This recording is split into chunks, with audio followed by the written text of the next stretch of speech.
Hello, hello. Welcome back to YGN Nature of the Business, episode 11. I'm David. And I'm Monique. And we're really excited about this week's episode. We've been talking a lot internally about it. And Juneteenth is coming up in a little bit. And we wanted to talk about it. And Juneteenth, being YGN, we're based in Texas, and the origins of Juneteenth are in not too far away from us in Galveston, Texas. And we're also thinking a lot about this, particularly around the recent Supreme Court ruling around the Fearless Fund, which was a fund that was set up to give grants to Black women of color, $20,000 grants, and that was recently struck down as unconstitutional. In kind of light of Juneteenth coming up and in light of some of the recent events that are happening at a national level, we just wanted to have a conversation of what Juneteenth means to us, what Juneteenth means to the culture. And YGN, we always do a Juneteenth drop, and we usually do the drop and we don't do a whole lot of talking, but hopefully we can have a conversation here. Monique, you have anything else that you want to talk about? Yeah, I think Juneteenth is really a reminder of the fact that there's been such a separate line or timeline of history for people of color in this country. And it's a reminder of the things that we need to be vigilant of. And I think it's going to be, there's so many lines that can be drawn between just the end of formal slavery and how far we've come since then. It'll be cool to talk about. Yeah. So why don't we start there? When did you first hear or learn that Juneteenth was a thing?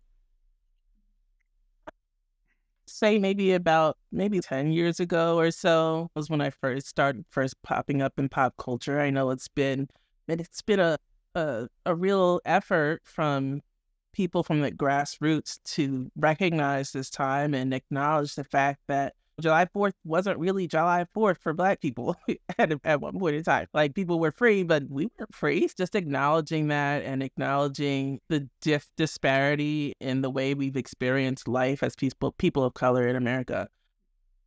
Yeah, I'll be honest. I probably didn't know about Juneteenth until call it 2018, 2019. And really, obviously, with all the stuff that happened during COVID, then it really said, oh, it's Juneteenth. But it's crazy when you think about it as Juneteenth being a holiday and the reason behind the holiday that I hadn't ever heard about it in my adult life. And from a kid, I never learned about it. And so I think that just says a lot, right? What do you know about the history of Juneteenth? I know that formally in the U.S., slavery was abolished in 1863, and technically, no one was supposed to have slaves, but Texas is a stubborn state by nature, and there was resistance there and lack of communication and slow communication. And in 1865, when they had to come down and enforce it with troops, is when finally the last slaves were told that they were free. Yeah. And I think that story, there's just so much there, right? So you have the idea that we have the Civil War. The South, firstly, they wanted to keep slavery being a thing, but also as the West wasn't yet settled. So we only had through like Texas. And as we moved further west to Missouri and other states to the west, the argument was like, we should be able to continue to expand slavery as far west as possible. And the North was like, no. And so we went to war. We went to war for 2 years or longer than, I think it's 2 years or longer than 2 years, actually. 4 years was the Civil War. And at the end of it, there was a lot of back and forth. And part of it was like, you can't have slaves anymore. But it wasn't until 2 years after that the news got to people in Texas. People were actually free, and somebody had to come down from the north and be like, hey guys, guess what? You're good to go. And so that idea is just such a crazy thing. And so obviously there was a celebration, and it was June 19th that happened. And so that is why I didn't know this. And for those out there who had never heard the story, that's why we celebrate Juneteenth. And when we, if you think about that and you think about today, us fast forward, it's 200 and change years, 250 years or whatever that is at this point, I think there's been a lot of progress, but we also see this kind of like tension continuously throughout history, the history of America, around this idea of progress and not progress. And it almost feels to me like a game of chess. It almost feels like you say, all right, no more slaves. And then up pops like sharecropping laws, right? And then you say, okay, let's do the Reconstruction. And then up pops KKK. And then like you have all these it's just like this back and forth.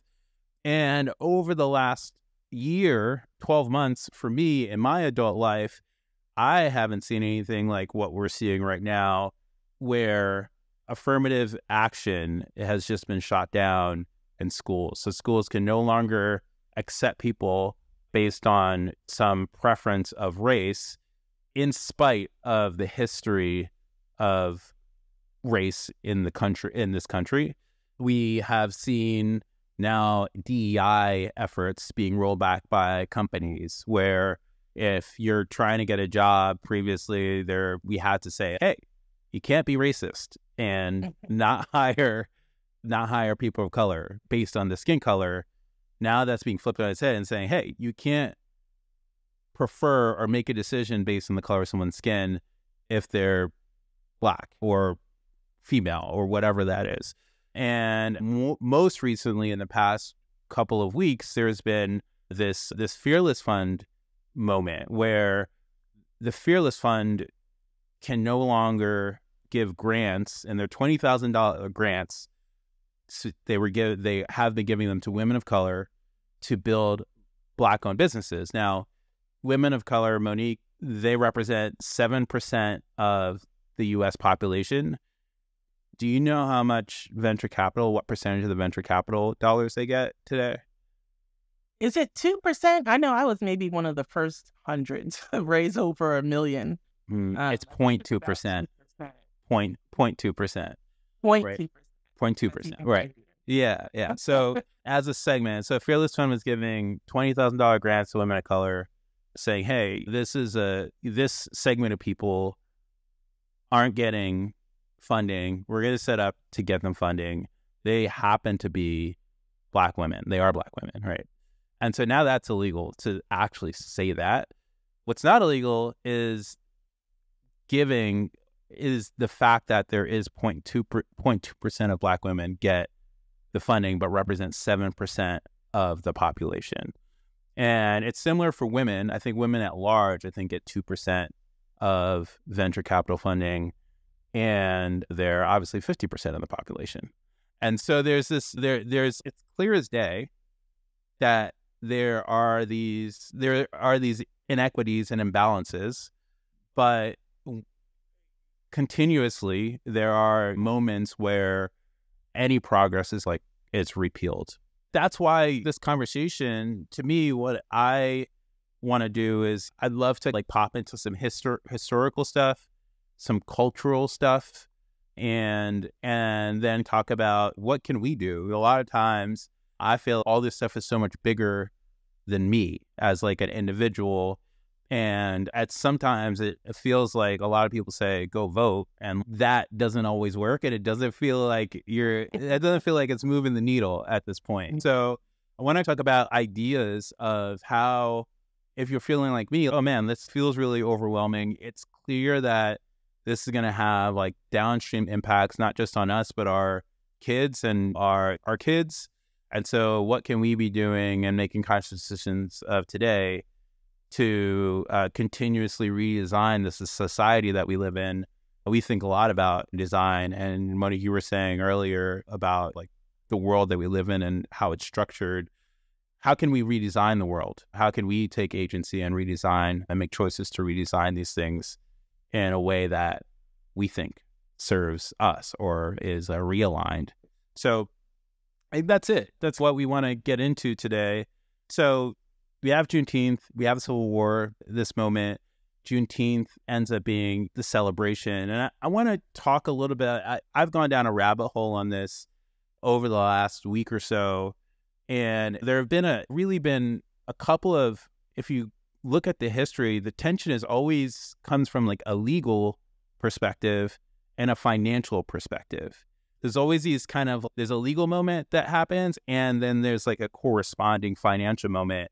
And slavery itself was from a financial perspective. And so it was like, okay, this is my product. I'm trying to make money here. And so we're going to protect this because this is our means of living and eating. And so this is the history of America, is that there's the financial motives for things, and then the rules of the game, which are the legal. So what can we do as much as we can to make this money? And then what are the rules that are preventing us from moving forward? What are the rules that kind of keep people safe? We have the Civil War. The South lost, obviously. They're pissed. And so there's this negotiation of how we reintegrate society, right? Like, how do we like come back together as a country? How do we like move forward? And there had to be another set of laws. Those are the amendments that essentially dictated what this new world where Black people weren't considered human and didn't have any voting rights, didn't have any rights because they weren't considered human.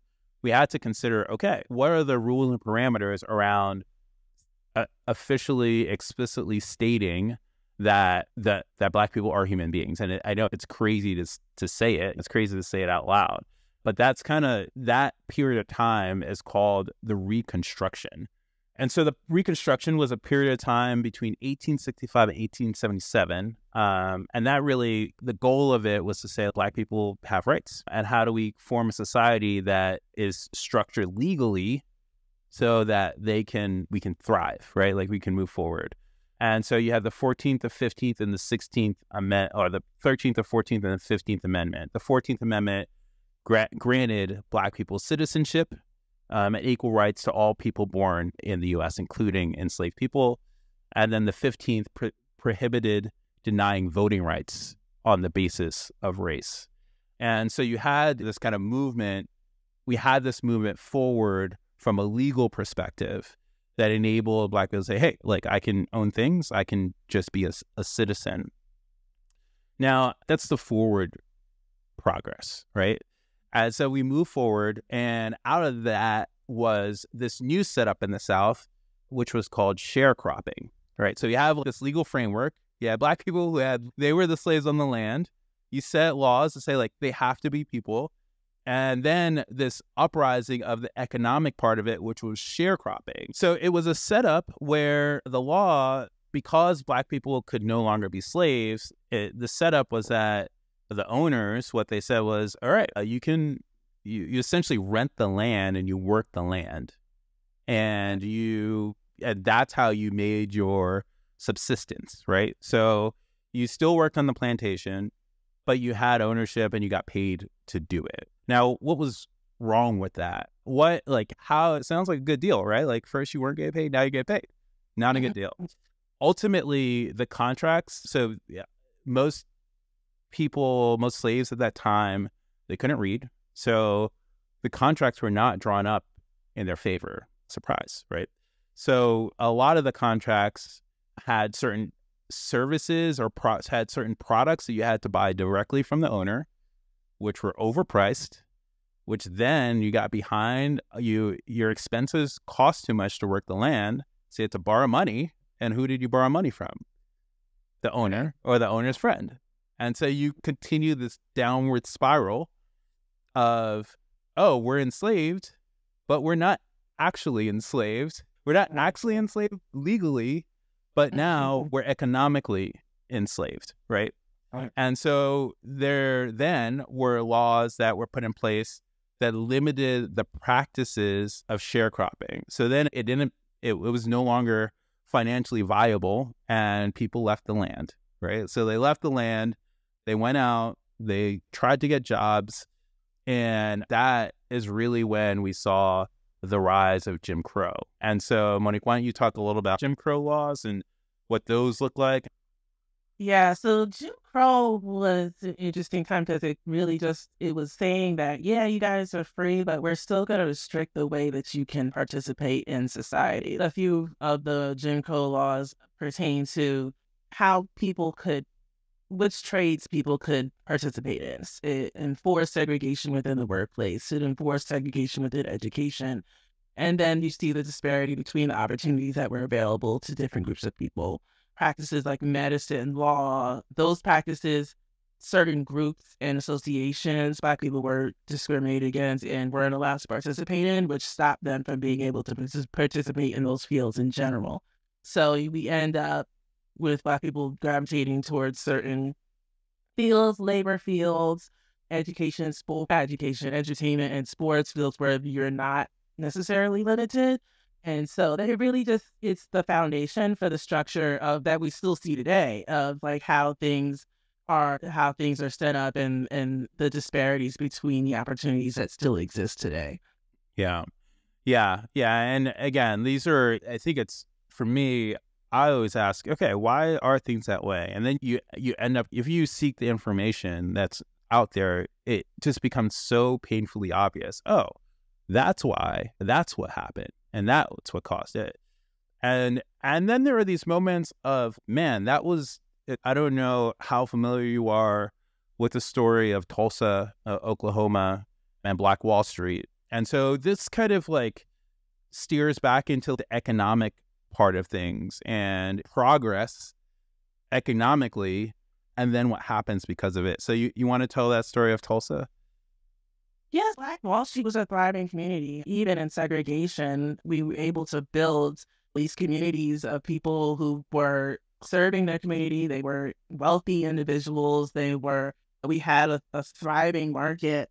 And gosh, I don't know the exact case, but I believe that there was a man who was he arrested or something and came in. There was racial tension and anger around that. They came in and burned down Tulsa, Oklahoma. When you read about these stories, the stories are out there, but like a lot of history, you have to go digging for the true story. People say even in Oklahoma that they haven't heard this story. It's like these are things that are buried, but they exist because of the tension between Black and white people. Mm-hmm. Yeah, and I think the thing about Tulsa, Oklahoma, is that this race, essentially Tulsa, as Monique mentioned, it was dope, right? Like like there were hotels, everything. Like it was a community. It was thriving, and it was thriving less than 2 generations after slavery. So imagine that, like you're out of slavery, and within your child, you have this entire community, and within 2 weeks, it's all burned to the ground. So 2 generations of progress just burned to the ground. And so, again, I believe there's 4 survivors of that community right now, and they're still trying to fight the case in court. Their case is still suspended in the Supreme Court at 104 years old. They're 104 to 106 years old, still trying to fight. Yeah, and I think that's like the acknowledgement. This is the part that I think is really important. Why we feel it's important for us to talk about these things is that these are things that I didn't learn in school. I didn't learn until I was an adult, right? And so they happened. And even now we're repealing certain books in schools and certain things that people can learn about. And that phenomenon means that potentially fewer people will know about these things, these moments in actual history. And like I said, like it's crazy if someone did it in other countries. Say if you go to Australia, we went to Australia last year. Before we went to a play in the Sydney Opera House. And before the play, there was a moment of acknowledgement for the people and the land that came before. You get on a flight, I just flew in Canada, Air Canada. There was a moment on the plane of the people that were displaced before people got there in Canada. Imagine that happening before an NFL game or a baseball game. You can't, it's unimaginable. And so because we don't do that and we're not willing to, and whenever you do it, it becomes hostile, I think it's like really important for us to know this information because it's information, they're facts. And so when you start to zoom out a little bit, you see this interplay between the laws that exist and the economic progress that comes from those laws, and then the repealing or tearing down of both and or the laws or the progress itself, right? And I think that's like when you look at all these moments, you fast forward that Tulsa, Oklahoma happened in 1921, and you fast forward another 30 years to the Civil Rights Movement, right? And so this whole set of Jim Crow laws that kept everything separate, the Civil Rights Movement really started to undo, right? You have Rosa Parks, you have all these moments that said, hey, this isn't okay to keep these societies separate. However, what ultimately the separate but equal idea shifted, they desegregated, they started things as a result of the Civil Rights Movement, things were desegregated, but then public schools were tied to property taxes, right? So like then what happens is, okay, great, how are we going to fund these schools? We'll fund them based on property taxes, right? Okay, great. So if you as a Black person want to move to a place that has to buy a more expensive house, even if you have the means, what I'm going to say next, talk about redlining. Yeah, I think it's important to know, I'll talk about it, but it's important to know that these things are still happening to this day. I just purchased a home 2 to 3 years ago, and we experienced redlining during that time. He said, okay, we want to buy a house in this neighborhood.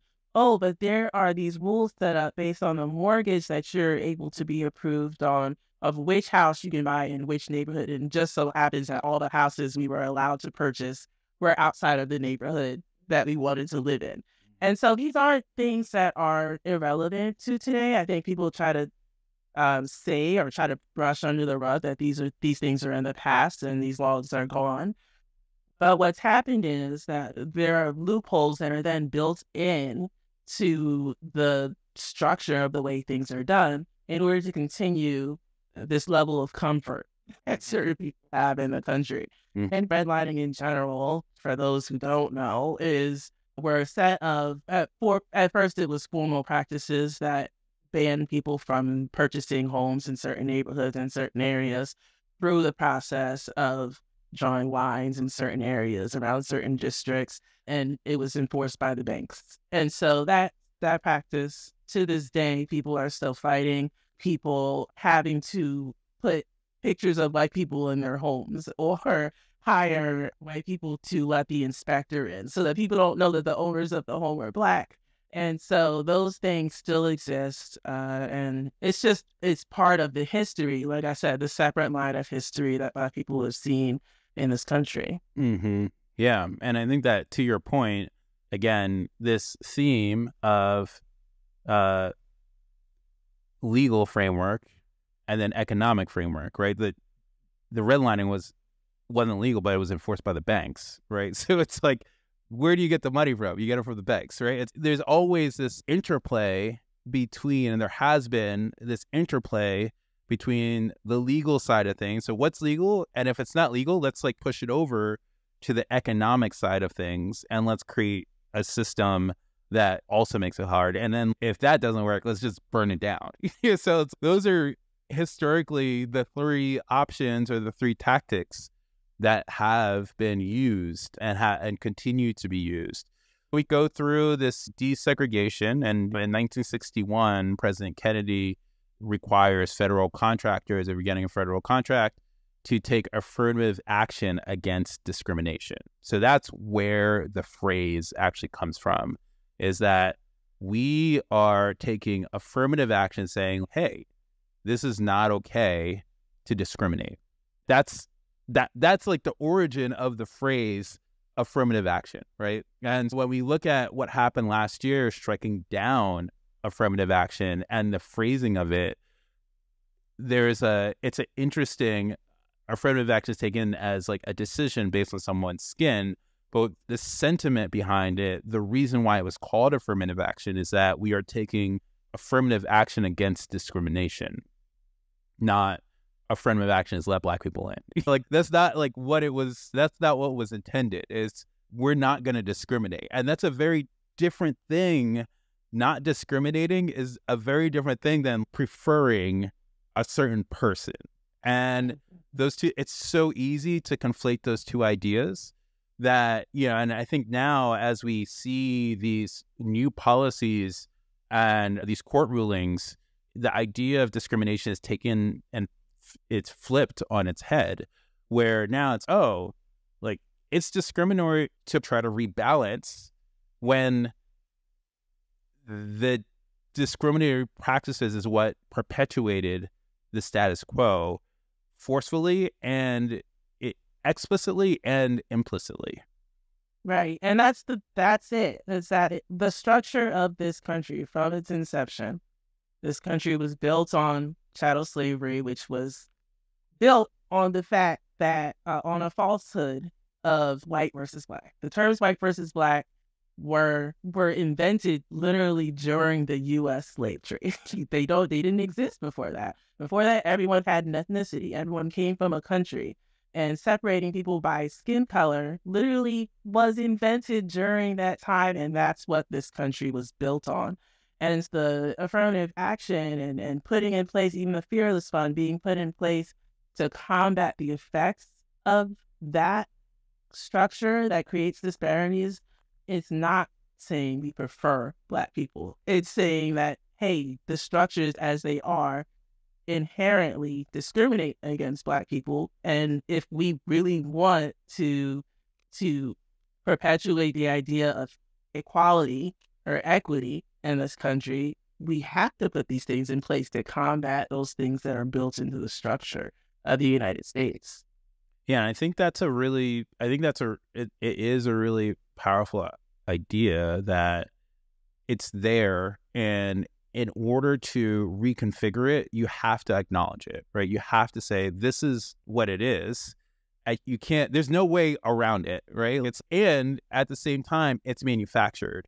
And the most interesting thing is when you shed the idea of race, when you shed the idea of white and Black, you shed that idea and you start to look at the impact of this sequence of events, right? Take out race. Let's just look at the impact, and let's talk about people. It's not just white and Black. People who have been previously generationally held back. People who have had disproportionate hardship in the history of this country. People who historically under-index in home ownership. People who suffer from educational systems that are underfunded, right? Let's start talking about the idea that there's like an impact of these sequence of events and not get distracted by race. And I think, to your point, if I was the Fearless Fund, and I'm sure this is what they'll do, you were talking about these loopholes that have been used in the past. We can all find loopholes, right? Like, we can all find these loopholes. And so if I was running the Fearless Fund, I would say that the Fearless Fund is set up to fund people who have been previously underfunded, but also have an outsized economic impact. And who would that be? And so you can reframe these ideas. And I think this is important for all of us, really, is to think about this reframing of we're not post-race society. We're not going there, but let's think about this in the impact, and let's talk about it in the impact, both, I think, primarily economic impact, both on the downside and the upside, because then things get interesting, because there's nobody else who would have thought about the swim turbine, right? Nobody else had a reason to. And so when you think about all of the things that have been designed in society to date, they've probably been funded and designed by a very narrow set of people that aren't fully representative of our society. And so what that means is that there's a sheer underinvestment and a sheer just straight up opportunity in places that haven't received investment and still have thrived. I think that's like the interesting twist, and you bring it up as black versus white. That's like it's a made up thing. Like those aren't the teams. That's not how somebody just decided these are the mascots for this game that we're playing. And so we don't even need mascots at this point. And I think when you start, at least for me, when I talk about, sometimes it does feel, want to throw up your hand and say, there's nothing I can do about these things or these phenomena, like this history. And the thing that I really have been thinking a lot about is when you do dig into their history, you do see these patterns, and you realize that it didn't just happen today. And the Fearless Fund happening didn't just happen today. It really started 30 years ago. In 1990, the first California, so affirmative action was put in place in 1961. That was the first time President Kennedy said, we need to take affirmative action against discrimination. That's when it happened. In 1995, the University of California ends affirmative action in admissions. So this was, it was 35 years. Like, it wasn't like, finally we've desegregated, we got affirmative action, and this isn't if we're thinking about this in games, if you think about chess, this is a chess move that started this whole movement 30 years ago. The pendulum was already swinging back the opposite way, starting 45 years ago. Yeah, so 1990, am I right? No, 35 years ago. And so this is just like the bubbling up of these policies, the rollback of DEI, all those things started moving that way post that one moment. And so this is an important thing that we have to, I think for me, it is really important that we think about the implications of what's happening today, and then what that looks like 30 years from now, and what we can all do, knowing that like the things that we state are, one, let's think about black versus white. That's not a thing. So it's a mascot for something bigger. And part two is like the tools that are used to maintain that friction are always legal and they're economic. They're like, those are the two. And then sometimes violence, right? But like we see violence less frequently now. That was a big thing until you put in place the legal laws against the violence. And so now we are in a place where we have this like very apparent, we're starting to see 10 years from now what happens to kids if the education system doesn't improve and they can play on par with their kids who come from educational systems that aren't as adequately funded or don't have the same talent as teachers attracted there. Those kids don't have affirmative action against discrimination working in their favor anymore. They have to figure out their own path. And so what can we do? Similarly, companies are woefully underfunded for the impact that Black people over-index on media consumption. Black people definitely over-index on beauty purchases.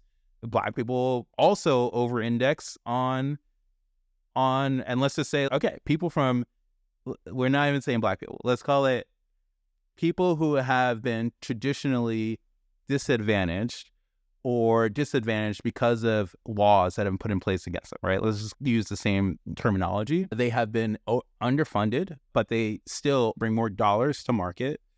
They consume more content. They have had a outsized impact on culture in the US and globally, right? And so those things are facts. So if we're thinking about it purely in business terms, there's this underinvested market of people who have proven to be exceptionally resilient and do more with less over time, and can impact culture and behavior at large.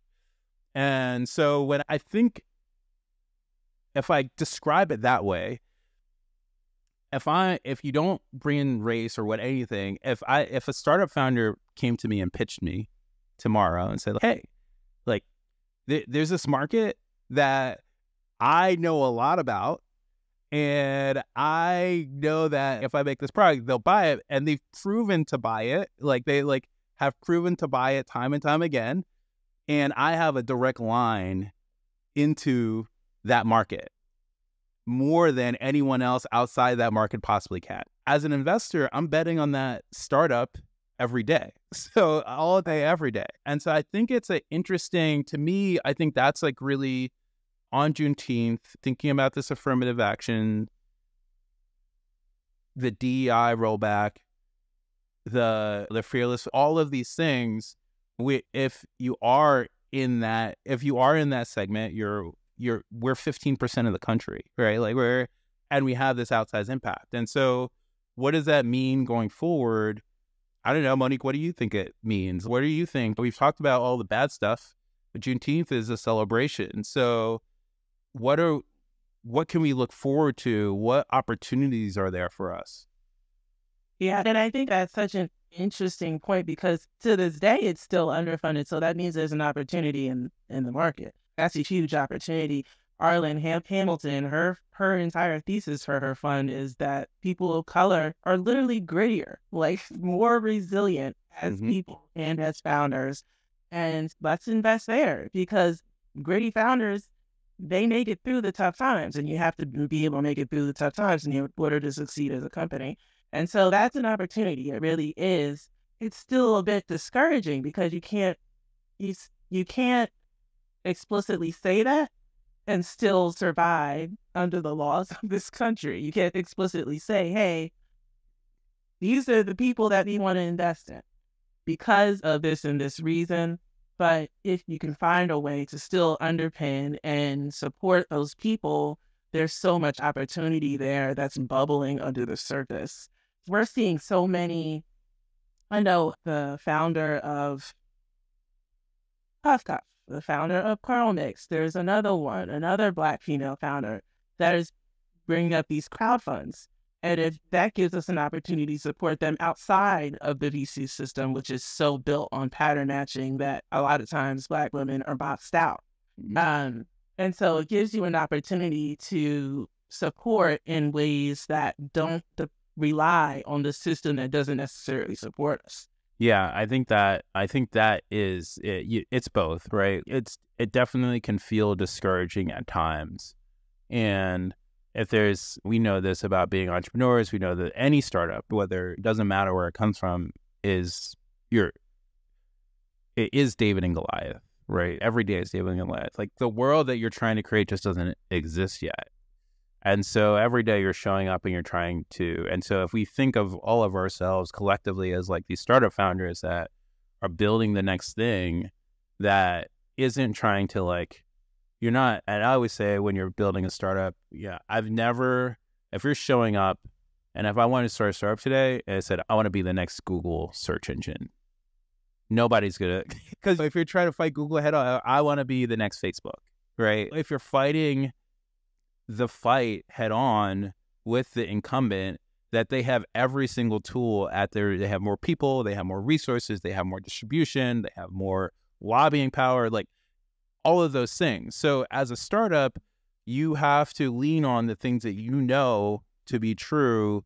And like you said, your grit and the fact that you can see a new world on the other side of that is completely different than like the world that already exists, right? And so like when you think about, okay, like there are a world of accessories that should exist but aren't on the shelves. We talked about that in our last conversation, is these products don't exist on the shelves because nobody has made them yet. And 20 years ago or 30 years ago, there were no ethnic hair care products on the shelves because nobody had made them yet. And now look at the entire aisle. And I think that if we had to take our industry as an analog of how this can go, is that there are all of these things that exist on the shelf, right? And none of that stuff is very good. And it's not like, it doesn't fit us. And so how can we create imagine a product? It doesn't matter whether it's a chair or a website or a turban or a bank or a school or a book. Like it doesn't pick a product that you feel, or an AI platform. We talked about this earlier. Pick a product. I don't care what it is. And odds are it was designed by someone who had a limited worldview based on like their worldview. And it was funded, and all of those things came through like that one limited worldview. And so there's an entire world of new ideas that can potentially exist out there. And so I think that, to me, it might feel overwhelming. And at the same time, there's just like infinite opportunity because everything's been created through that worldview. And 50 years ago, things were still segregated. Yeah, like this wasn't that long ago. Like we're in the infancy of this country, especially post-slavery, post-segregation, and things aren't, and there isn't equity yet. And so I think this Juneteenth ultimately it's a celebration, right? People found out 2 years after they were actually free that they were free. And then what? And I think that kind of, to me, they celebrate. And I think that's what's cool. I think to me, increasingly, that's what Juneteenth means, is really coming to mean to me is, oh, guess what? All of us, we don't have to play by those rules that they were telling us we have to play by. Like that, guess what? We don't have to do that. Even though you're telling me to do that, guess what? I don't have to do that anymore. And I think that, to me, is if we think about Juneteenth and the history of Juneteenth and today and what's happening collectively, I hope that we can all, if there's anything that we can take away, is like, one, this is a snapshot in time, and we get to decide today what's going to happen 30 years from now. And we know the rules of the game. It's always a political and economic. These are the two levers: political, economic, and violence. Those are the three levers that there are, right? And so if we're aware of them, then we can either avoid them, we can decide to face them head on, or we can just create something new. So I don't know. Monique, you have anything else you want to add to that? Yeah, I think that it just also reminds you the importance of supporting Black business. The Tulsa, Oklahoma area, the Black Wall Street wouldn't exist if Black people weren't supporting each other, because when you try to compete in a world that doesn't necessarily support you, you're automatically at a disadvantage. So it's important. It's important not for just to make that next person wealthy, but to support the growth and the prosperity in a community that has been suppressed for so long. So suppressed and oppressed for so long. And so that's why it's important. And I think that it matters when we spend our money with businesses that are trying to overcome these obstacles on a day-to-day basis. Yeah. And I think that you can vote, like, you can vote with your vote and you can vote with your dollars. And if the game that we're all collectively playing is, if you look at the history of the country, the people who came here, they were like, we don't want to pay any taxes. We're going over here. And then they're like, oh yeah, let's get some slaves. Let's bring them over here. And then they're like, this is our economic tool. And so if the game that we, like this system that we're set up, it's all economics. And so you can vote. You could totally vote, and you should. Everyone, if you're listening, you should vote. But the real vote is your dollars, where you put your dollars. And that is what moves the needle. That is, in my opinion, that's the ethos of this country, is like it's economics. And it is as important. It's, if you want to see change, it is the most important thing you can do, is vote with your dollars and create. And so I think that's part two. If you're listening out there, if I had to say anything, is use your dollars as influence and use your dollars and currency as influence. But two is create. If like you feel like there's something that should exist that doesn't exist, if you feel like the books that you're reading don't reflect your experience, create a book, right? If you feel like the video games that you're playing don't reflect your experience, create a new video game. If you feel like don't do turbans, because then you'll be competing with us. But if you feel like the makeup that you're wearing, the food that you're eating, the music that you're listening to, the car that you're driving, create. The movies that you're watching, create things. And those are the two things, is vote with your dollars, create. And the last thing is know the rules of the game. And I think that's like the last part to me, is like we all have the information's out there. You should be curious. But if I had to sum up the rules, there's like the legal rules, there's the monetary rules, and know that this is all a game of chess that happens over decades, right? Something will happen today and we won't see the impact of that for 30 years from now, right? We all get to collectively decide, what are we going to do today that will have an impact 30 years from now? And knowing those rules, and that this is the chess game that we're playing, we get to all show up and make decisions that will make the world more of what we'd like it to be, if it's not that already. Yeah, we live in such a unique time now, and where that people just have so much more agency and power. We can build on social media, you can build, things have become so much more democratized. And so when you create your own thing, you face so many viewers. Mm-hmm. Yeah. Barriers to entry. And so don't be afraid to create, and don't be afraid to grow something. And you have a voice now to speak out against things that are hindering you from growing.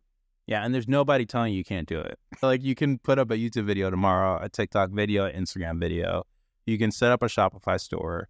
Like we have, more than ever, we have tools to connect with people without anyone saying what we can and can't do. So you get to write those rules. And that's a really exciting thing. That's definitely something I think to be celebratory about, for sure. All right. Happy Juneteenth, y'all. We're here in Texas, so it's particularly relevant to us. And we said at the top when we did our first podcast, our goal is just to have a conversation with the community. So we want to hear from you. What do you guys think about Juneteenth? How do you celebrate Juneteenth? What do you think about all of the other events and happenings that are happening, from the rollback to affirmative action to the Fearless Fund? So what do you guys think about it? Let us know, either if you're watching this on YouTube, let us know in the comments, or just send us an email to natureofthebusiness@ugonatural.com. Thanks so much for watching, guys. Or thanks so much for listening, guys. And we'll talk to you guys next time. Bye, guys.